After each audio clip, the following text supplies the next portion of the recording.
சென்ன சதா பரபரப்பா இருக்கும். ஆனா ராஜா ராணி அவங்க பசங்க அருண் அரவிந்த் இந்த குடும்பத்துக்கு அவங்க வீடுதான் சந்தோஷம். ராஜா கடுமையா உழைப்பாரு. ராணி அன்பால வீட்டை கவனிச்சுக்குவாங்க. அண்ணன் அருண் ரொம்ப யோசனையா இருப்பா. சின்னவன் அரவிந்த் குறும்பு சிரிப்புன்னு இருப்பா. ஒரு மாலை நேரம் திடீர்னு மின்சாரம் போய் எல்லாம் இருட்டி போச்சு. எப்பவும் மின்சார வெளிச்சத்திலேயே பழகின பசங்களுக்கு பயமா இருந்துச்சு. உடனே ராஜா எப்பவும் மாதிரி ஒரு மெழுகுவர்த்திய எடுத்து பத்த வச்சாரு. அந்த சின்ன வெளிச்சம் அந்த அறை முழுசையும் கொஞ்சம் பிரகாசமாக்கிச்சு. அப்பா எவ்ளோ இருட்டு, கொஞ்சம் பயமா இருக்குன்னு அருண் சொன்னான். அரவிந்த் அம்மா கிட்ட ஒட்டிக்கிட்டான். ராஜா சிரிச்சுக்கிட்டே 2 பேரையும் அருகில இழுச்சுக்கிட்டாரு. இந்த மெழுகுவர்த்திய பாருங்க, ராஜா சொன்னாரு. தனியா இருக்கும்போது இது கொஞ்சம் வெளிச்சம் தான் தரும்.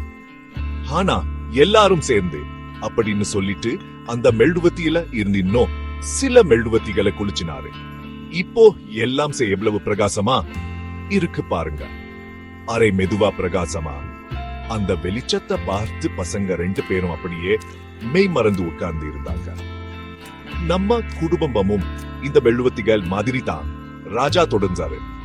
நாம எல்லாரும் தனித்தனியா ஒரு வெளிச்சம் தான். ஆனா ஒன்னா சேர்ந்து நம்ம அன்பு, ஒருத்தருக்கொருத்தர் கொடுக்கிற ஆதரவு நம்ம எல்லாரையும் பலமாக்கும், பிரகாசமாக்கும். அருணுக்கும் அரவிந்துக்கும் புரிஞ்சு போச்சு.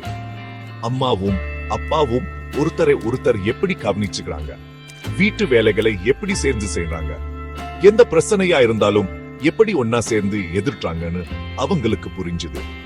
ஹாய் மெழுகுவர்த்தி வெளிச்சம் அவங்க கண்ணுலயும் பிரதிபலிச்சுது.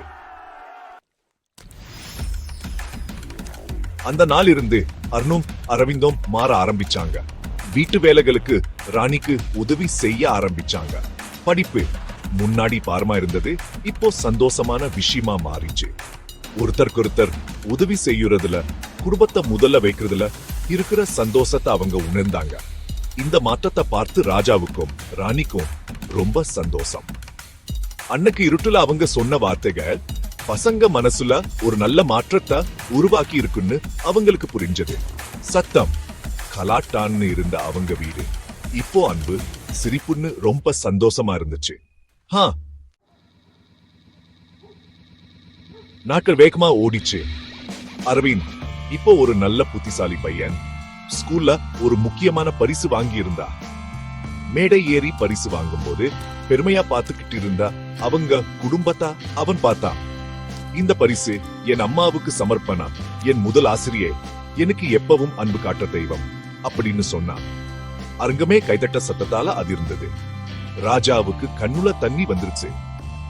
அன்னைக்கு தான் அவங்களுக்கு புரிஞ்சுது, உண்மையான செல்வம் பணமோ பரிசோ இல்லைன்னு. அது அவங்க பகிர்ந்துக்கிற அன்பு, ஒருத்தர் மேல ஒருத்தர் வச்சிருக்க நம்பிக்கை. அதுதான் அவங்க குடும்பத்தோட வெளிச்சம். எப்பவும் பிரகாசமா எரிஞ்சு அவங்க வாழ்க்கையே வெளிச்சமாக்கிட்டு இருக்கு.